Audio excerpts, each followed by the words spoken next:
Catapultas fantásticas. Como as samambaias dispersam seus esporos.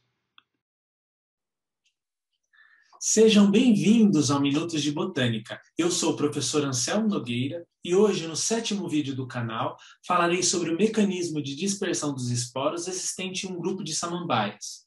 Vamos olhar de perto os esporângios dessas plantas e como eles funcionam. As plantas terrestres são organismos sésseis, que não se movimentam no espaço como os animais. No entanto, algumas de suas estruturas reprodutivas, como sementes, grãos de pólen e esporos, podem se movimentar de diferentes formas.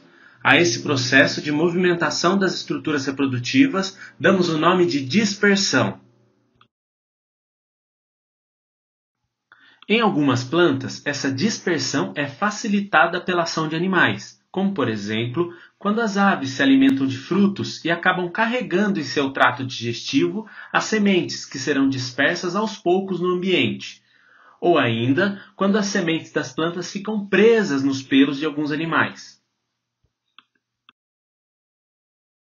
No caso particular dos esporos, é importante lembrarmos que no ciclo de vida das plantas terrestres há uma fase em que esses esporos são produzidos, conforme já mencionado no 3º vídeo sobre colonização do ambiente terrestre aqui do nosso canal. As estruturas produtoras de esporos são chamadas de esporângios, e os esporos são resultado da divisão celular do tipo meiose, e portanto são haploides. Estes esporos são dispersos em geral pelo vento e pela própria gravidade.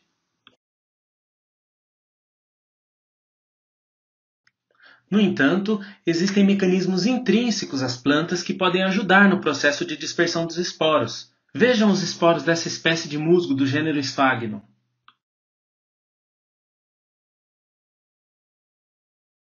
Assim como os musgos, as samambaias são muito dependentes da água para o encontro dos gametas na etapa sexuada do ciclo de vida. Já os esporos das samambaias são dispersos em momento distinto, quando o ambiente está muito mais seco. É nesse momento que os esporângios se rompem nos esporófitos e liberam os esporos no ambiente. Mas onde estão os esporângios das samambaias? Bom, nem todas as samambaias têm os esporângios no mesmo lugar, mas grande parte delas possui os esporângios nas folhas, organizados de diferentes maneiras. Você já reparou nas folhas férteis dessas plantas? Pois bem, algumas pessoas confundem as folhas férteis das samambaias com folhas sendo atacadas por algum tipo de praga, fungo ou ainda sujeira. Mas na verdade, as folhas férteis dessas plantas estão produzindo centenas a milhares de estruturas muito pequenas chamadas de esporângios, os quais geralmente estão agrupados em soros. Cada esporângio produz muitos esporos unicelulares que, quando liberados, são dispersos no ambiente. Uma maior dispersão dos esporos no ambiente pode significar posteriormente uma ocupação mais ampla da paisagem. É aqui que podemos investigar alguns esporângios como catapultas fantásticas de esporos. As catapultas do período medieval arremessavam rochas de diferentes tamanhos, mas seu princípio de funcionamento era baseado na transferência ou conversão de energia potencial armazenada na estrutura tensionada da catapulta para a energia cinética de movimento da rocha sendo arremessada. Nas samambaias, o processo é semelhante, mas somente para um grupo de plantas. As samambaias, também chamadas de Polypodiopsida ou monilófitas pelos botânicos, podem ser entendidas por meio de sua história filogenética, como mostra esta árvore. Os ramos dessa árvore conectam os grupos viventes e ancestrais hipotéticos, e assim é possível investigar a evolução dos esporângios ao longo do tempo. Existem diversos tipos de esporângio nas samambaias. Dentre eles podemos separar dois grandes grupos, os eusporângios e os leptosporângios. Neste vídeo não vamos falar sobre a diferença entre ambos, mas sim sobre a diversidade dos leptosporângios. As plantas que possuem esse tipo de esporângio são chamadas de leptosporangiadas, e são a vasta maioria das samambaias viventes. Esses esporângios comumente possuem uma estrutura chamada anel, que veremos em detalhe. O anel de um esporângio é formado por um conjunto de 12 a 25 células que possuem parte da parede celular mais espessada. Existe grande variação no posicionamento dessas células do anel entre as espécies leptosporangiadas. Além disso, o anel tem um papel especial na abertura desses esporângios, pois é uma região mais resistente e, consequentemente, aguenta uma maior tensão elástica.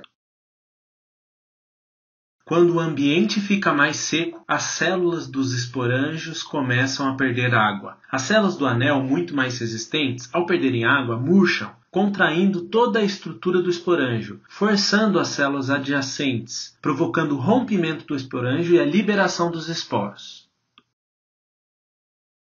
Neste esporângio com anel reduzido, o processo de abertura do esporângio não é seguido de conversão da energia cinética aos esporos, e a dispersão desses esporos é um processo bastante lento. Mas em uma linhagem de samambaias, isso mudou completamente.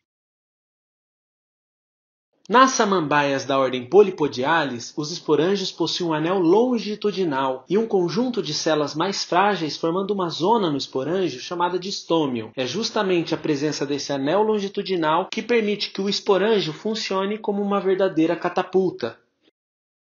Mas como e quando isso acontece? Bom, nas plantas, quando o ambiente fica muito mais seco, as células do esporângio se desidratam, gerando uma mudança gradual na pressão hídrica das células, especialmente nas células do anel.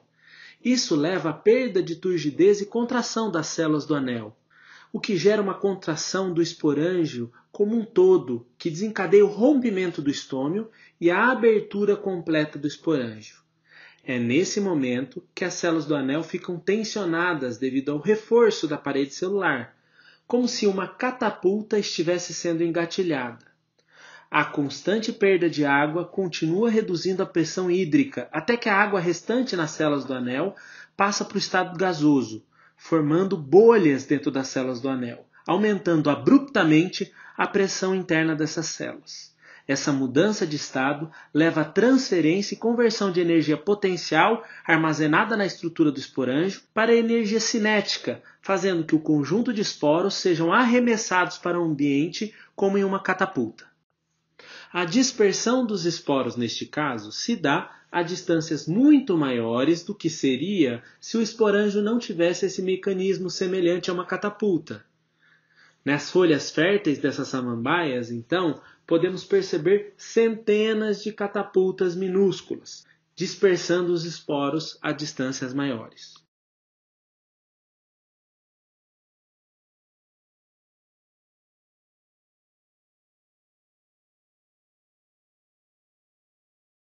Esse grupo particular de samambaias, com esporângios funcionando como catapultas, representam 80% das samambaias viventes. E essa linhagem se diversificou muito mais rapidamente que as outras linhagens dentro das samambaias. Se esses esporângios diferentes foram responsáveis por essa diversificação acelerada, não sabemos ao certo, mas essa é uma hipótese muito interessante para ser investigada, não acha? Espero que vocês tenham gostado de saber um pouco mais sobre o funcionamento dos esporângios das samambaias. Até o próximo vídeo.